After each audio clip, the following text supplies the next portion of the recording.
you've heard about near-death experiences, I imagine, you know, the idea that people see the light at the end of the tunnel, and then, you know, when they get through the light, they see all their ancestors there, and something that vaguely resembles God, and, you know, and that's conditioned to some degree by their cultural background. But it's a very common experience, and this is actually a representation of that from a 12th to 13th century painting by Hieronymus Bosch.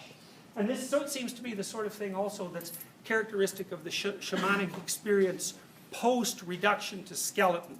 So the shaman dies, and then as a consequence of that, he ends up in a space that's characterized by the presence of the ancestral spirits, whatever that means. I mean, you can think about those as, like, each of you are embodiments of ancestral spirits, right? Because all the ideas you have, for example, none of them are your ideas, or virtually none of them. It's almost impossible to have an original idea. All the ideas you have are like the ghostly remnants of brilliant philosophers or theologians who've lived, you know, hundreds or thousands of years ago, and your whole head is populated by these things.